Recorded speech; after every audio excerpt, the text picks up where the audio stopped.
मुझे हर चीज़ का कोई प्रूफ चाहिए रहता था। तो इसमें उन्होंने मुझे बताया कि जो ज़ियाउल हक है उसको भुट्टो ने out of the turn chief बनाया था। 5-6 लोगों को कि आदमी कलमा वलमा पढ़ने वाला है, मौलवी का बेटा है, तो इसको लगा बना देता हूँ, ये सारा मेरे अंगूठे के नीचे रहेगा। तो ये लोग जब मरी गए, वहाँ पर चाइना से कोई बातचीत करनी थी, तो भुट्टो के साथ में एक आदमी था जिसका नाम था डॉक्टर, है कोई नाम ही डॉक्टर था उसका, शायद हसन था पूरा नाम, ये क्या था। तो अकॉर्डिंग टू हिम ये वहाँ पर 9 बजे इनको बुलाया गया था। ज़ियाउल हक तो 8 बजे पहुँच गए डॉक्टर के घर पे, चलिए जी। तो कहते हैं अभी 9 बजे 9:30 बजे निकलना है, इतनी जल्दी भुट्टो साहब हुक्का पी रहे होंगे, सिगरेट पी रहे होंगे, सिगार। कहते नहीं हम तो मिलिट्री के हैं, टाइम पर जाते हैं। तो पहुँच गए जी। तो भुट्टो साहब वहाँ पर बैठे थे, ऐसे टांग फैला के सिगार पी रहे थे, और सामने एक आदमी, ये सच है, नूरा भुट्टो का खास आदमी, वो उनके जूते साफ कर रहा था। अच्छा, ठीक है जी।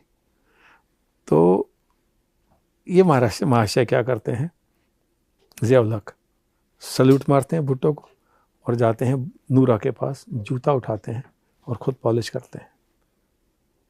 मेडल हिल रहे हैं, ये लगे हैं पास।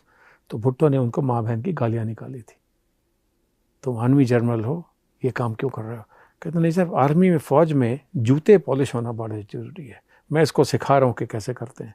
तो उन्होंने और इसको गालियाँ निकाली और रखो नीचे, जाओ हाथ धो के और निकलो यहाँ से, बाहर जाओ।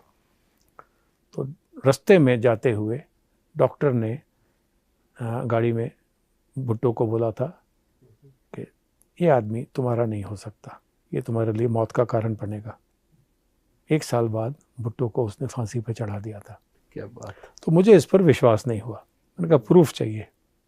तो उसने प्रूफ दिया, वो प्रूफ को मैंने अपनी किताब में लिंक में डाल दिया है कि देखिए ये प्रूफ है। Alright, so you want to dig out something, बिल्कुल, you know, you manifest something, it happens. उसने किस तरीके से अपने एड के ब्रिगेडियर के सिर पर गोली चला के मार दिया था, या उसको सड़क एक्सीडेंट कर दिया था, तो उसकी वाइफ ने किसके लिए काम किया था, हमारे लिए काम किया था।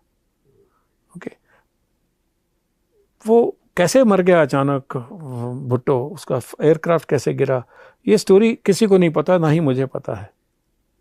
बट चाबी मास्टर का रोल था, सब में कहाँ था, कितना था, ये लोग, बहुत बड़ी बात है कि ये लोग बाहर नहीं आने देते। बट हमारे यहाँ टेररिस्ट हैं, ट्रेटर्स हैं। दुल्लत था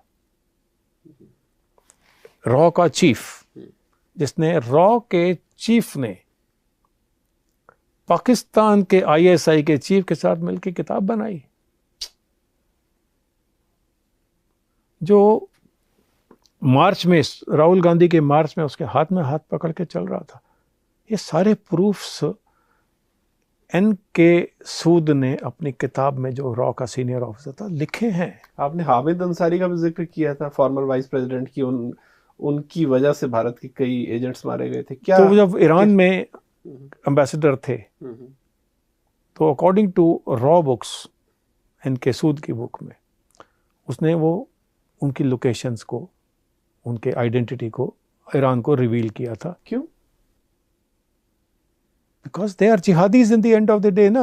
मतलब उनकी लॉयल्टी भारत की तरफ भारत से नहीं है, कभी भी नहीं है। हमीद अंसारी की लॉयल्टी इंडिया के साथ कब हो गई?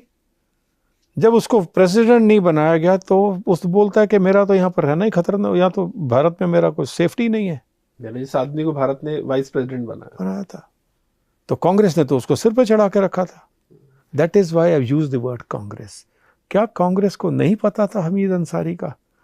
क्या कांग्रेस को नहीं पता था कि जिस रामदास को, एडमिरल को आप नेवी चीफ बना रहे हैं, उसकी बेटी ने एक आईएसआई एजेंट के बेटे के साथ शादी कर ली है।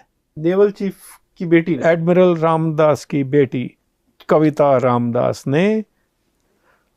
और रामदास जब रिटायर हुआ, अच्छा, तो उसने आम आदमी पार्टी ज्वाइन कर ली, फिर सोरोस के साथ काम किया। कविता रामदास, जो रामदास की बेटी हैं, सोरोस की सबसे बड़ी कंपनी की मैनेजिंग डायरेक्टर है। वो सोरोस जिस पे इल्जाम लगता है कि वो भारत में कुछ ना कुछ करता है गड़बड़। ओके, और सबसे बड़ा फंड $100 मिलियन का सबसे पहला उसी कविता ने दिया था। ये मेरी ट्वीट पे है, चैलेंज कर ले मुझे ये।